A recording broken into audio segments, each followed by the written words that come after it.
माता सावित्रीबाई फुले अनाथांची माता. स्वतःला मूल झालं नाही म्हणून निराश न होता एका अनाथ मुलाला दत्तक घेऊन पोटच्या मुलाप्रमाणे त्याचा सांभाळ केला. विधवा स्त्रियांच्या आई झाल्या, रोग्यांची सेवा केली. याच ज्योतिबांच्या सावित्रीचा वारसा जपून संत मदर तेरेसानं कुष्ठरोग्यांची सेवा केली. माता सावित्री होऊन त्यांना प्रेमानं घास भरवले, त्यांच्या जखमा धुतल्या, औषधोपचार केले, त्यांना नवजीवन दिलं. त्या संत झाल्या, भारतरत्न झाल्या. म्हणूनच आपणा सर्वांनी या महान कार्याचं स्मरण केलं पाहिजे. पेटवली ज्ञानाची ज्योती, म्हणून तर आज जगती अमर आहे सावित्री. ज्ञानबंदीच्या साखादंडाने जेरबंद झालेल्या महिलांना ज्ञान संवर्धनासाठी पहाट प्रदान करणाऱ्या ज्ञानज्योती म्हणजे सावित्रीबाई फुले. देशातील समस्त महिलांना शिक्षणाचा तिसरा डोळा प्रदान करणाऱ्या ज्ञानज्योती म्हणजे सावित्रीबाई फुले. ज्या काळात मुलींना शिकण्यास मनाई होती, चूल आणि मूल एवढेच फक्त स्त्रीचे जीवन होते, अशा प्रतिकूल परिस्थितीत महात्मा फुले व सावित्रीबाई फुले यांनी स्त्री शिक्षणाची बी रोवली. अशा या सावित्रीबाई फुले यांच्या जयंतीनिमित्त मी सर्वांचे स्वागत करते. कोणताही कार्यक्रम म्हटलं की कार्यक्रमाची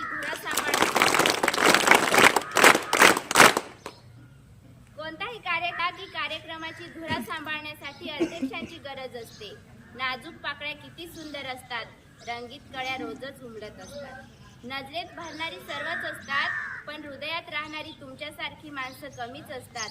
आणि तुम्ही अध्यक्ष म्हणून लाभले हे आमचं भाग्यच आहे. तर आजच्या या कार्यक्रमाचे अध्यक्षस्थान श्री पुष्पिले सर यांनी स्वीकारावे अशी मी त्यांना विनंती करते. उपस्थित मान्यवरांना मी विनंती करते की त्यांनी त्यांच्या शुभ हस्ते क्रांतीज्योती सावित्रीबाई फुले यांच्या प्रतिमेचे पूजन करावे.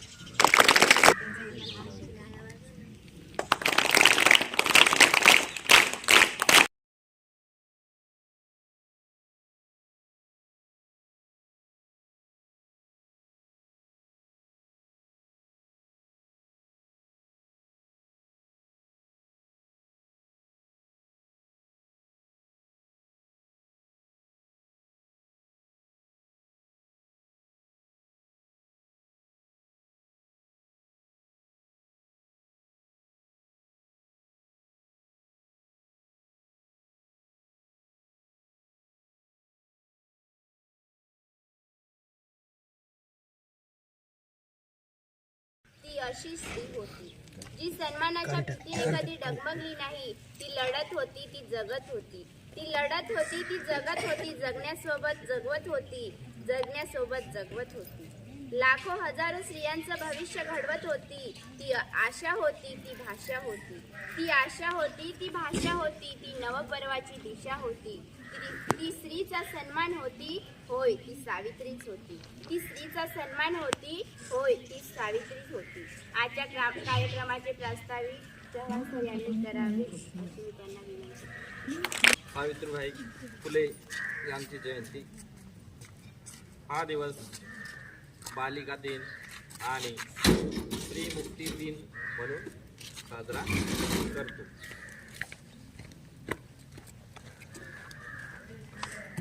मुलींना शिक्षण कोणत्याही सोय उपलब्ध नसते. शिक्षण फक्त मुलांना दिले जात असे. मुलगा आणि मुलगी या दोघांमध्ये समाजात भेदभाव केला जात असे. एवढे बोलणे माझे 2 शब्द संपले. On 3rd January 1831 at Naigaon in Satara district of Maharashtra, Savitribai was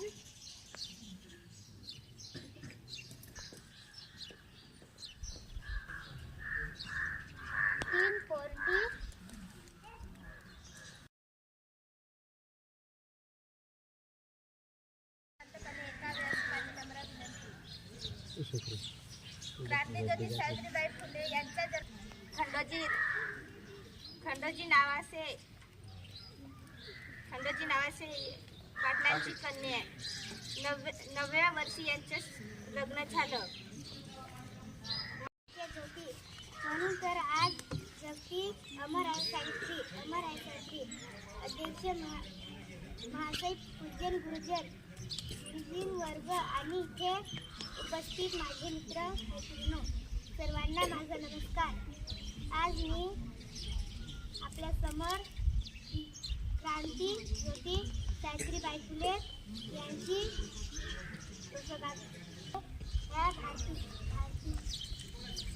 भारतीय पहिल्या महिला शिक्षिका असे मुख्याध्यापिका होत्या. त्याचा जन्म 3 जानेवारी 1813 च्या कलाकारांना टाळ्यांची साथ द्या. तर एकदा जोरदार टाळ्या होऊन जाऊ द्या.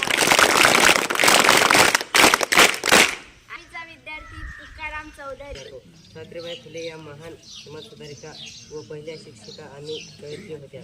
त्यांचा जन्म 3 जानेवारी 1838 रोजी सातारा जिल्ह्यातील नायगाव या गावी झाला. सावित्रीबाईंनी भारतातील महिलांचे शिक्षण व त्यांचा जन्म 3 जानेवारी 1831 नायगाव सातारा महाराष्ट्रामध्ये झाला. सावित्रीबाई ज्योतिराव फुले ह्या भारतीय समाज सुधारिका, शिक्षण तज्ज्ञ आणि कवयित्री होत्या. आपले पती महात्मा फुले यात महत्त्वाची भूमिका बजावली. सावित्रीबाईंना स्त्रीवादात 1997 मध्ये फ्लेगची लागण लागल्यानंतर फ्लेगचे लागण झालेले लोकांना शिकवायला लोक कर्मठ जमले व तिला दगड मारायला. सावित्रीला त्यांनी बघा दिला खूप त्रास. तिळभर ना डगमगली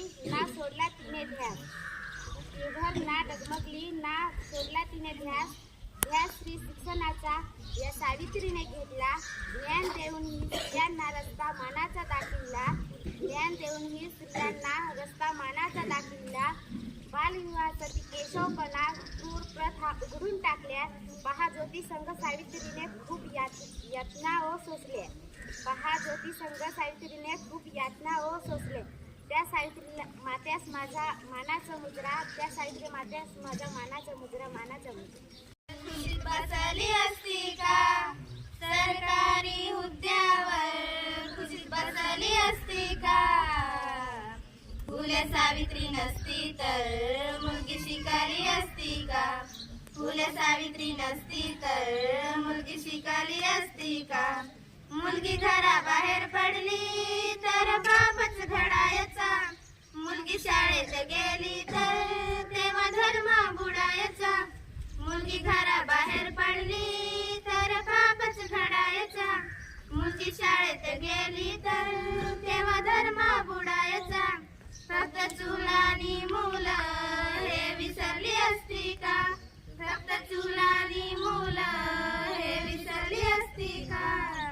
फुले सावित्री नसती तर मुलगी शिकाली असती का? सन 1848 ला पहिली पुण्याला शाळा काढली. अंधश्रद्धा रीती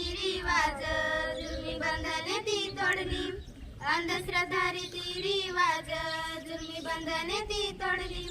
स्त्री शिक्षणाची पाटी हाती दिसली असती का? फुले सावित्री नसती तर मुलगी शिकाली असती. प्रभाकरात उपकाराची कशी होऊ मी उतराई. जोडे अंगाचे कातड्याचे शिवले तरीही फिटणार नाही.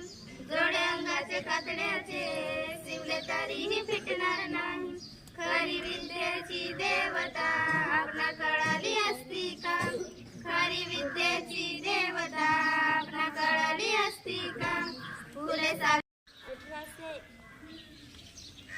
1897 या एक भारतातील शिक्षण तज्ज्ञ आणि कवयित्री होत्या. त्यांना भारतातील पहिल्या महिला शिक्षिका म्हणून ओळखले जाते.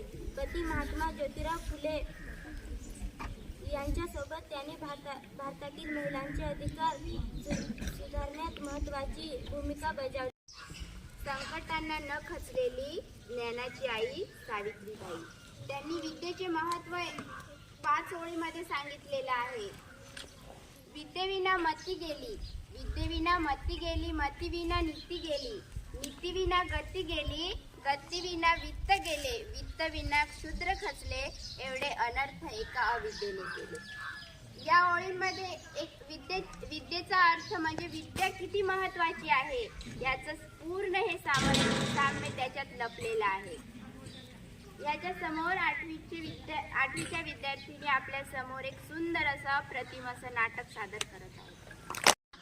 अशिक्षित अडाणी द्रौपदीपाशी शिकली, मुलींसाठी पहिली शाळा तू काढली, दुसरी ओवी गायली तुझ्या गधयाला, दगड गोटे खाऊनी चालविली तू शाळा, घराबाहेर काढले गुंडाने अडविले, धीराने तोंड दिले सगळ्या त्रासाला, तिसरी माझी ओवी ग तुझ्या गोफ्या मनाला, फसलेल्या विधवेचा सांभाळ तू केला, अबालही अनाथाचे मायबाप होऊनी, यशवंत बाळाला दत्तक घेतलं, छोटी ओवी गायली तुझ्या थोर हृदयाला, माणुसकीचा जरा जाग नित्य गवाहिला, और ताली ऐसे बजाओ कि सामने वाले को भी जोश आ जाए.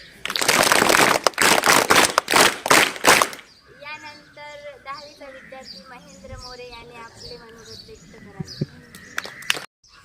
संकटांना न खचलेली ज्ञानाची आई सावित्रीबाई. त्यांनी विद्येचे महत्त्व 5 ओळीमध्ये सांगितलेलं आहे. विद्येविना मती गेली, विद्येविना मती गेली, मतीविना नीती गेली, नीतीविना गती गेली, गतीविना वित्त गेले, वित्तविना क्षुद्र खचले, एवढे अनर्थ एका अविद्येने केले. या ओळींमध्ये एक विद्येचा अर्थ म्हणजे विद्या किती महत्वाची आहे याचं पूर्ण हे साम्य त्याच्यात लपलेलं आहे. याच्या समोर आठवीच्या विद्यार्थीने आपल्या समोर एक सुंदर असं अप्रतिम असं नाटक सादर करत आहे. सावित्री, मला तुला काहीतरी सांगायचं आहे. बोला ना. मला वाटतं की समाजातील मुलींना शिकवलं पाहिजे, तरच त्यांच्यात काहीतरी बदल होईल. तुला माहित आहे का, जर पुरुष एकटा शिकला तर तो एकटा शहाणा होतो, जर घरातील स्त्री शिकली तर अख्खं कुटुंब शहाणा होतं. तर मी तुमची काय मदत करू शकते? तू मुलींना शिकवू शकतेस. मला तर वाचता येत नाही, लिखता येत नाही. मी आहे ना, मी शिकवेल तुला. तर मग चल लगेच करूया शिक्षणाचं सुरू.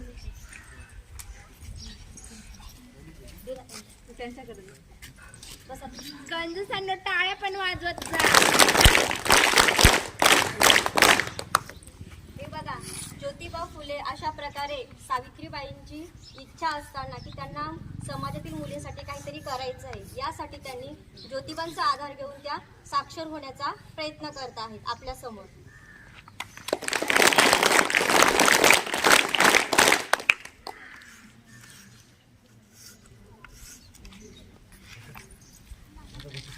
तू आता शिक्षण देण्यासाठी तयार आहे. तू उद्यापासूनच मुलींना शिकवू शकतेस. तर मी हे काम उद्यापासूनच सुरू करते. हो. अरे ती बघा, ती बाई हातात पुस्तक घेऊन चालली आहे. अबो तिथे आता खरंच पुस्तक आहेत. अबो आता तर वेगळंच घडेल. अबो आता काहीतरी विचित्रच घडेल. विचित्र घडेल, विचित्र घडेल.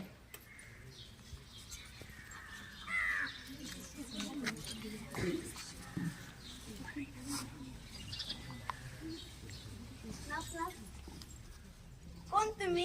सावित्री, कशाला आला आमच्या घरी? तुमच्या मुलीला शिकवण्यासाठी. मुलींना आणि शिक्षण नको नको नको, त्यांना फक्त घरीचं कामच बरं. अहो, तुमच्या मुलीचं भलं होईल, जीवनातील अन्याय दूर होतील. नको नको, त्यांना फक्त घरीच चूल तेच बरं काम. तुम्ही जा पुढे.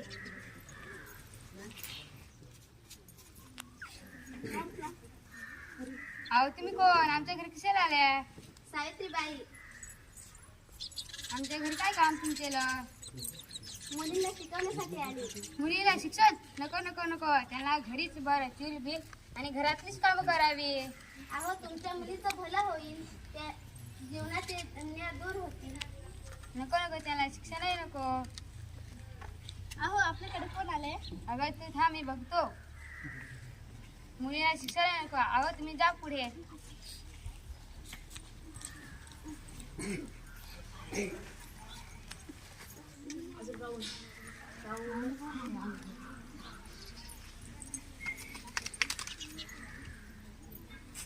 तुम्ही माझ्यावर किती पण दगडे टाका, किती पण शेण गोळे फेका, काही पण करा, पण मी माझ्या हाती घेतलेलं काम पूर्णच करेल. कोणी आहे का घरी? कोण तुम्ही? काय काम काढलं माझ्या घरी? मी सावित्री.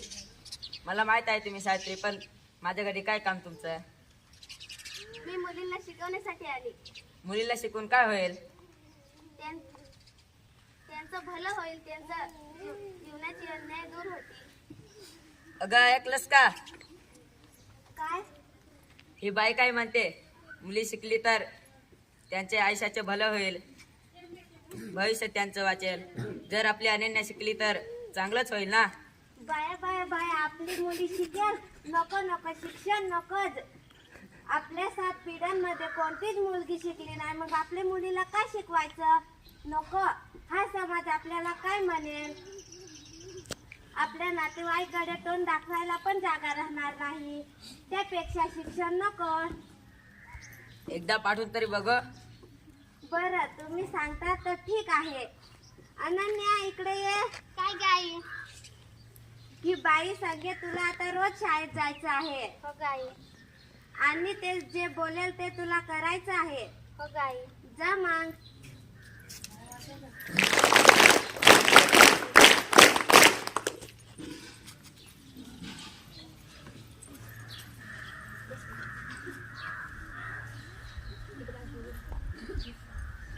बाईंच्या एका प्रयत्नामुळे त्यांच्या शाळेमध्ये प्रथमतः पहिलं ऍडमिशन झालेलं आहे आणि त्या त्यांचं ज्ञान दानाचं काम हे आता चालूच ठेवत आहेत बघा. शाळेत चला, चला चला शाळेत चला, चला चला शाळेत चला, चला चला शाळेत चला. सावित्रीचं गाणे गाऊ चला, सावित्रीचं गाणे गाऊ चला, चला चला शाळेत चला, चला चला शाळेत चला. धन्यवाद.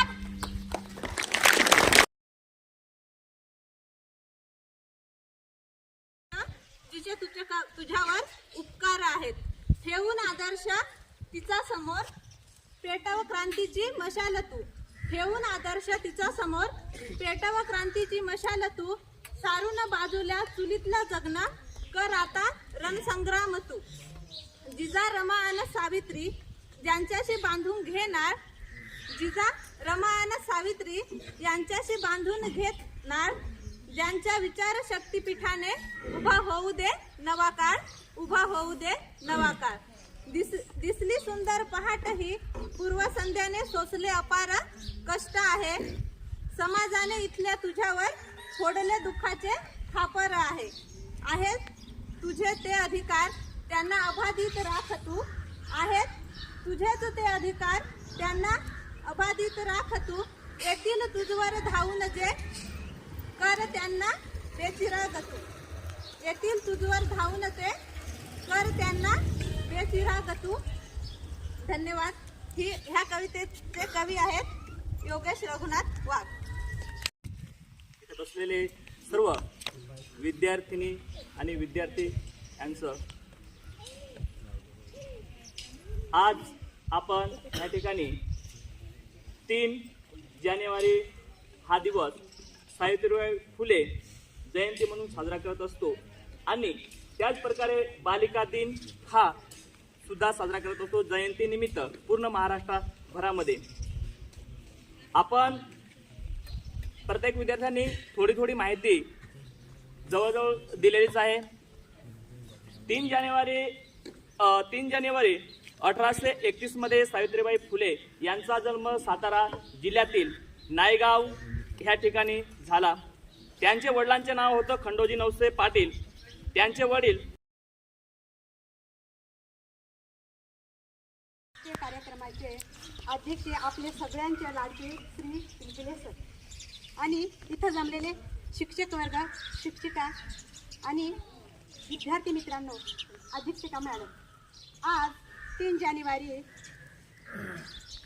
जानेवारी सावित्रीबाई फुले यांचा जन्म 3 जानेवारी 1831 मध्ये सातारा जिल्ह्यात नायगाव इथे झाला. तर सावित्रीबाई शिकल्या म्हणून मुली शिकल्या. आज मोठ्या मोठ्या क्षेत्रात काम करतायत, मोठ्या मोठ्या पदावरती. कोणी डॉक्टर आहे, कोणी इंजिनियर आहे, कोणी शिक्षिका आहे. तर आज आपण कोणामुळे आहोत, तर सावित्रीबाई फुले याच्यामुळेच आपण आज इथपर्यंत पोहोचलो. नाहीतर आपण घरी धुणे भांडे केले असते. आपल्याला शाळा म्हणजे काय ही अजिबात. म्हणून मी आज सावित्रीबाई फुले यांच्याबद्दल एक छोटंसं गाणं म्हणून दाखवते तुम्हाला. माई सावित्री तू महान, देशाला तुझा अभिमान. माई सावित्री तू महान, देशाला तुझा अभिमान. शिकवलीस तू मुलींना शाळा, फुलविलास तू क्रांतीचा माळा. शिकवलीस तू मुलींना शाळा, फुलविलास तू क्रांतीचा माळा. माय सावित्री तू महान, देशाला तुझा अभिमान. माय सावित्री तू महान,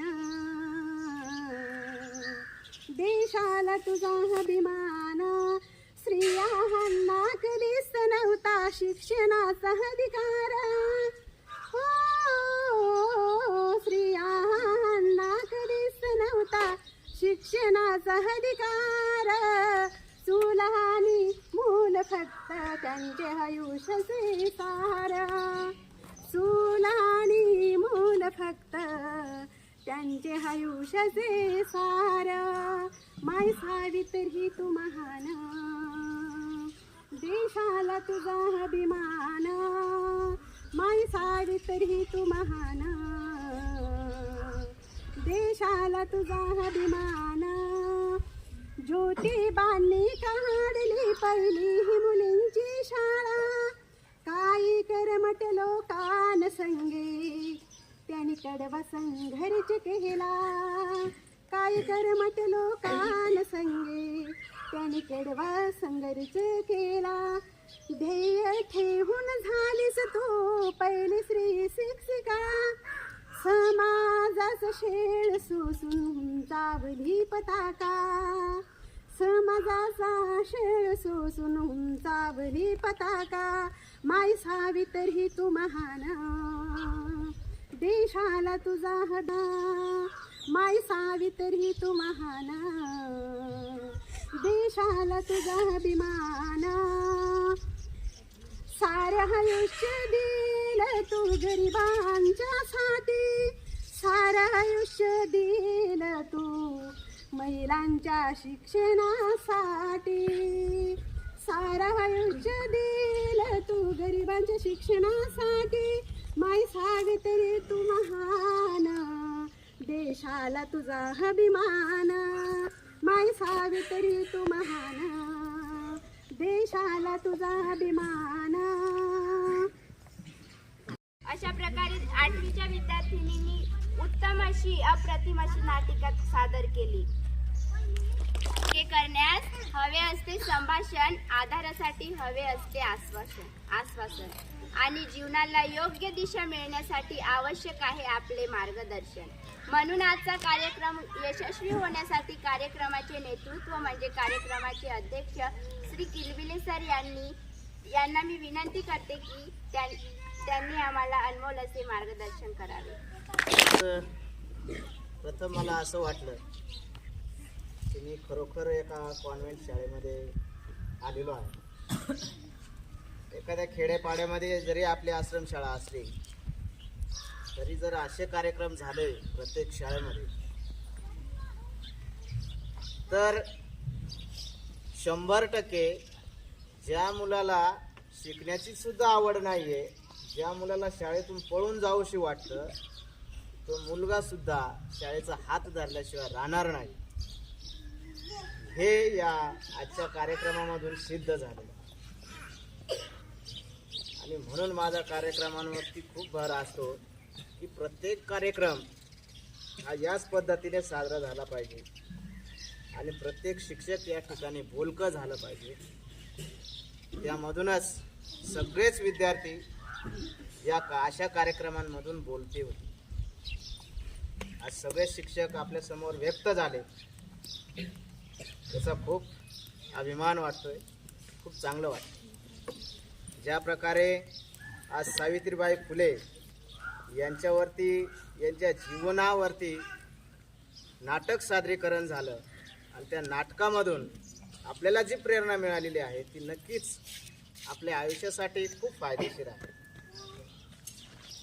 सावित्रीबाई फुलेने कशा प्रकारे मुलींना शिक्षणाची आवड लावली, कशाप्रमाणे त्याने शिक्षणाची सुरुवात केली.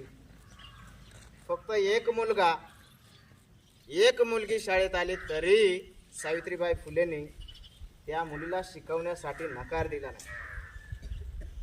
आणि आज जे शासन करताय, ज्या ठिकाणी शाळेमध्ये पट कमी असेल ते शाळा बंद करताय,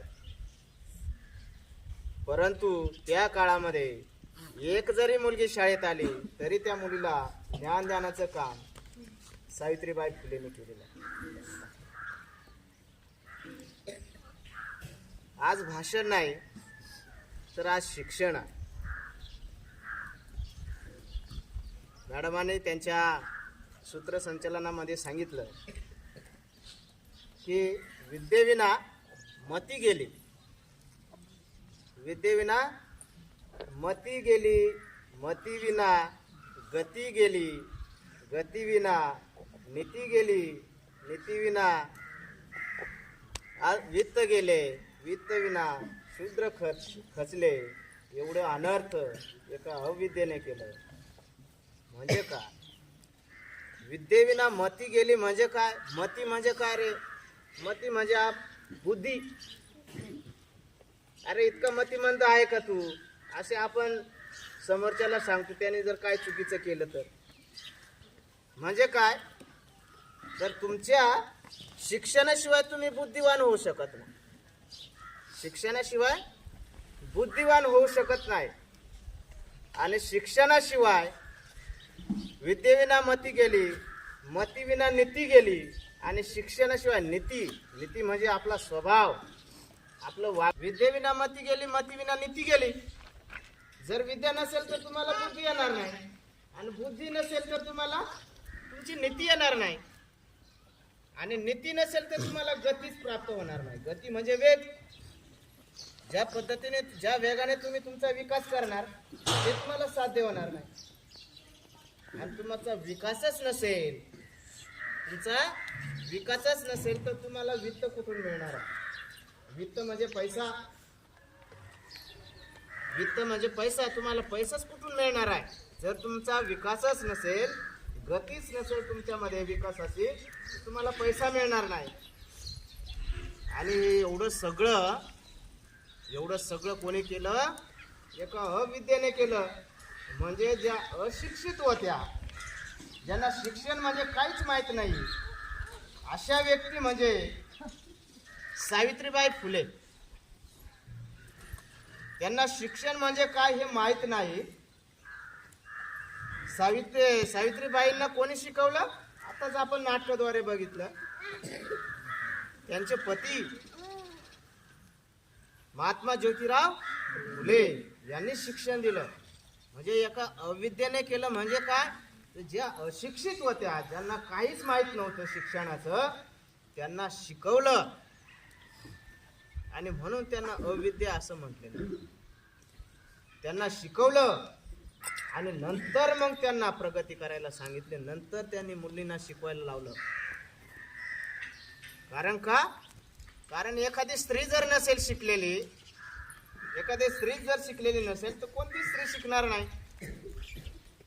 म्हणून आपण आपल्या घोषवाक्यांमध्ये पण म्हणतो बघा, शिकलेली आई घरादाराला पुढे नेई, शिकलेली आई घरादाराला पुढे नाही. आणि शिकलेला पुरुष काय करतो? अहंकारी होतो. अहंकारी. मी शिक्षण घेतलेलं आहे, मी हे करणार आहे, मी ते करणार आहे.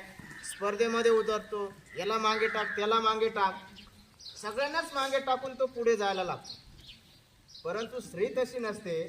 स्त्री जर शिकली तर ती सगळ्या घरादाराला सोबत घेऊन जाते. म्हणजे घरातल्यांना सगळ्यांनाच सोबत घेते. आईला सोबत घेते, बहिणीला सोबत घेते, भाऊला सोबत घेते, वडिलांना सोबत घेते. त्याचप्रमाणे समाजामध्ये ज्याही स्त्रिया असतील, ज्याही मुली असतील, त्यांना सोबत घेते. सगळ्यांना सोबत घेऊन आणि महात्मा ज्योतिराव फुले यांचे विचार आहेत हे यांनी सुरू केले. आणि म्हणून मग सावित्रीबाई फुलेंना शिकावं लागलं. आणि आज आपण हा जो समाज पाहतोय, सगळा शिकलेला, सगळ्या स्त्रिया शिकलेला हा जो समाज आपण बघतोय, तो केवळ फक्त सावित्रीबाई फुले आणि महात्मा ज्योतिराव फुले यांच्यामुळेच. लिहिता येत नव्हतं, त्यांनी लिहायला शिकवलं. आणि इतक्या झपाट्याने ते सावित्रीबाई फुले शिकल्या की पुढे पुढे सावित्रीबाई फुले महात्मा फुलेंना पत्र लिहायच्या. आणि ते पत्र इतके शुद्ध मराठीमध्ये असायचे की महात्मा ज्योतिराव फुलेंना सुद्धा प्रश्न पडायचा, अरे खरंच तुम्ही हे शिकवलेला. इतक्या झपाट्याने ते शिकले. असंच एकदा त्यांच्या गावामध्ये अज्ञानाच्या बंदिस्त पिंजऱ्यात कैद होती नारी. अज्ञानाच्या बंदिस्त पिंजऱ्यात कैद होती नारी. संकटाशी तू करून सामना सावित्रीबाई मुक्त केलीस नारी. संकटाशी तू करून सामना सावित्रीबाई मुक्त केलीस तू नारी. तर आता वेळ आलेली आहे आभार प्रदर्शनाची. आणि आभार प्रदर्शन सहस्रांनी करायला अशी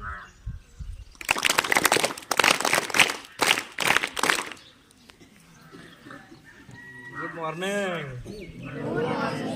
जसे तुम्ही ते काय बसले नाही ना. ऋणानुबंध ठाऊक नव्हते, एकमेकांना शोधित होतो. नाते तसे जुनेच होते, आगमन झाले शुभयोगाचे. आणि नाते जुळले निमित्त होते आणि कार्यक्रमाचे होते हे बंद रेशमेचे. आभार प्रदर्शन करण्याची ही संधी. आणि मी या कार्यक्रमाच्या आयोजकांना धन्यवाद देतो. आणि ज्यांनी मनापासून ऐकले त्याचे पण आभार. आणि ज्यांनी मनापासून ऐकले नसेल त्याचे पण मनापासून आभार मानतो. आणि हा कार्यक्रम इथेच संपला असं जाहीर करतो.